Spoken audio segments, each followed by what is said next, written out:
हमारा अगला टॉपिक है पीएनपी संधि ट्रांजिस्टर। एक्चुअली पीएनपी नहीं है, संधि ट्रांजिस्टर है। ट्रांजिस्टर नाम से स्पष्ट है, जैसे डायोड यानी दो पैर, ट्रांजिस्टर यानी ऐसी युक्ति जिसके तीन भाग रहते हैं वो ट्रांजिस्टर कहलाता है। यानी संधि ट्रांजिस्टर जो है, पीएन संधि ट्रांजिस्टर इसको भी बोलते हैं, पीएन संधि ट्रांजिस्टर, ये अर्धचालकों से बनी ऐसी युक्ति है ना, जो कि ट्रायोड वॉल्व की तरह कार्य करता है। ये ट्रायोड वॉल्व की तरह काम करता है। ट्रायोड वॉल्व यानी इसमें तीन हिस्से होते हैं ट्रायोड वॉल्व में। एक आपका होता है जो कैथोड की तरह काम करता है, दूसरा होता है ग्रिड और तीसरा होता है एनोड। एक एनोड, फिर ग्रिड और तीसरा होता है कैथोड। ये जो ट्रायोड वॉल्व रहता है इसमें तीन भाग रहते हैं। ऐसे ही संधि ट्रांजिस्टर, इसमें भी तीन भाग होते हैं, है ना। ठीक है, पहला और आखिरी भाग जो है एक ही प्रकार के अर्धचालक से बना रहता है, जबकि मध्य वाला भाग जो है वो दूसरे अर्धचालक से बना रहता है। ठीक, तो इस प्रकार से पीएन जो संधि ट्रांजिस्टर है वो दो प्रकार का होता है। क्या होता है, तीन भाग रहता है।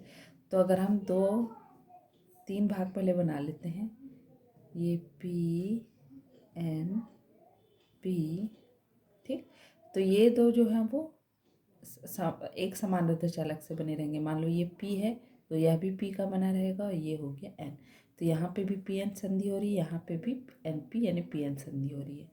ठीक, तो ये हो गया पहला, इसको बोलेंगे पी एन पी ट्रांजिस्टर। ठीक है, यानी ऐसा संधि ट्रांजिस्टर जिसका जो पहला भाग वो आखिरी भाग पी प्रकार के अर्धचालक से और मध्य भाग जो है वो एन प्रकार के अर्धचालक से बना रहता है। ठीक, इसका संकेत होता है, इसका संकेत कुछ इस प्रकार का रहेगा। तीन चीज़ें हैं, ठीक, तो यहाँ पे एक आधार और ये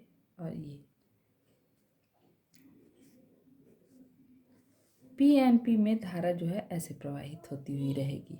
पीएनपी ट्रांजिस्टर में ये एरो का निशान जो है वो ऐसा अंदर की ओर आता हुआ रहेगा। ठीक, अब जाहिर सी बात है दूसरा अर्धचालक आपका एन पी एन हो जाएगा, यानी पहला भाग एन, दूसरा भाग, तीसरा भाग। तो पहला और आखिरी भाग एन प्रकार के अर्धचालक से और मध्य भाग पी। तो ये हो गया आपका एन पी एन ट्रांजिस्टर। और इसका संकेत जो है बिल्कुल ऐसा ही बनेगा, लेकिन एरो का निशान जो है वो जाता हुआ रहेगा, ये। ठीक, और ये एरो का निशान जो है ये बाहर की ओर रहेगा। यहाँ पे एरो का निशान अंदर की ओर रहेगा पीएनपी ट्रांजिस्टर में, एनपीएन ट्रांजिस्टर में बाहर की ओर। या इसको ऐसा भी समझ सकते हो, हम जान रहे हैं कि विद्युत धारा की दिशा हमेशा धनात्मक क्या बोलना चाहिए, होल की गति की दिशा में मानी जाती है। तो हम जान रहे हैं पी जो है वो क्या है, इसमें आवेशवाहक क्या होते हैं, होल जो है वो एन की ओर बहते हैं, है ना। तो इसीलिए इसमें पी से एन की ओर ऐसे धारा प्रवाहित हो रही है। यहाँ पे हम जान रहे हैं एन यानी इसका आवेशवाहक कौन है, इलेक्ट्रॉन। इलेक्ट्रॉन के विपरीत दिशा, इलेक्ट्रॉन इधर चलेगी तो उसकी विपरीत दिशा में धारा बहेगी, इलेक्ट्रॉन इधर चलेगी तो धारा की दिशा जो है सी विपरीत रहेगी। ठीक, तो ये हो गया इनका संकेत पी एन पी और ये एन पी एन। तो ये नहीं भी लिखा रहेगा तो आप केवल संकेत से जान जाओगे कि कौन पी एन पी ट्रांजिस्टर है, कौन एन पी एन ट्रांजिस्टर है। अब इन तीनों भागों का अलग अलग नाम है। ठीक है, जो पहला भाग रहता है वो कहलाता है उत्सर्जक। नाम से स्पष्ट है इसका काम कि ये आवेश वाहकों का क्या करेगा, उत्सर्जन करेगा। पी है तो होल, एन है तो इलेक्ट्रॉन, लेकिन आवेश वाहक का ये उत्सर्जन करेगा, यानी यहीं से आवेश वाहक जो है आगे बढ़ना शुरू करेंगे। ये जो बीच है वो केवल आधार का काम करता है, ये आवेश वाहकों को आधार देता है, चाहे एन पी एन हो चाहे पी एन पी। ये क्या करेगा, आधार, ये बहुत पतला बनाया जाता है। ठीक है, ये केवल आने जाने के लिए आधार प्रदान करता है। और फिर आखिरी जो है वो कहलाता है संग्राहक। ये आवेश वाहक को संग्रहण करने का काम करता है। तो उत्सर्जक, आधार और संग्राहक। इंग्लिश में यदि हम इसको डिनोट करें तो इमीटर ई, बेस आधार और संग्राहक यानी कलेक्टर, तो ई बी सी। ठीक, तो यदि हम यहाँ पे ये जो ऐसा बनाए हैं वो बीच का भाग है, बेस है, ये ई है, ये बेस बी और इधर कलेक्टर सी। ठीक, तो ये हो गया पी एन पी ट्रांजिस्टर और ये एन पी एन ट्रांजिस्टर।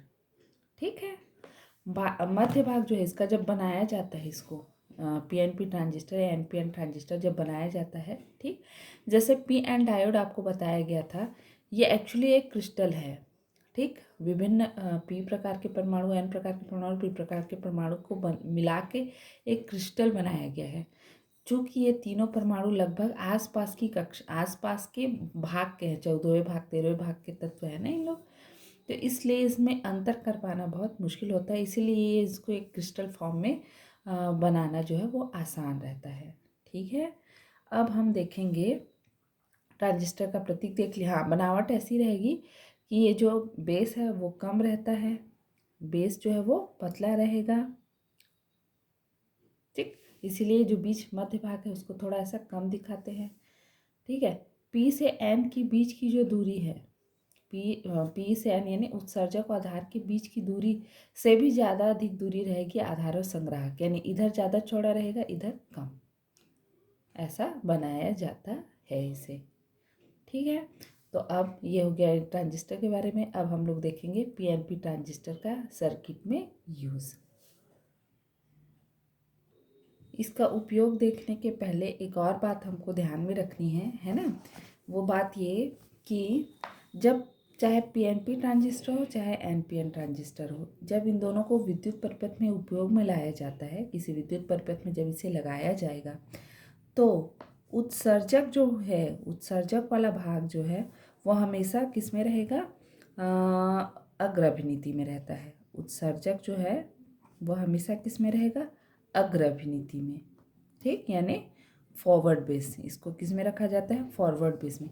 और संग्राहक जो है उसको रिवर्स बेस यानी पश्च अभिनीति में रखा जाता है, रिवर्स बेस, है ना। यानी अगर हम पीएनपी ट्रांजिस्टर को देखें, पीएनपी ट्रांजिस्टर को, तो उत्सर्जक को हमको अग्र अभिनीति में रखना है, यानी पी को हमको पॉजिटिव से जोड़ना पड़ेगा, और संग्राहक को हमको रिवर्स बेस में रखना है, यानी यहाँ पे पी अब आपके निगेटिव से जुड़ा रहेगा। अब यहाँ पे आ जाओ, एनपीएन ट्रांजिस्टर में यदि आपको उत्सर्जक को अग्र अभिनीति में रखना है, तो यहाँ पे देखो बेस जो है यानी पी को आपको पॉजिटिव से जोड़ना पड़ेगा और एन को आपको निगेटिव से जोड़ना पड़ेगा।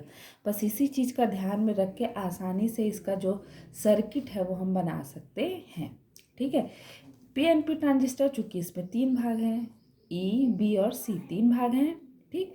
तो इसको यूज़ करने की भी 3 विधा है, किसी भी एक को आपको दोनों के बीच कॉमन रखना पड़ेगा, है ना।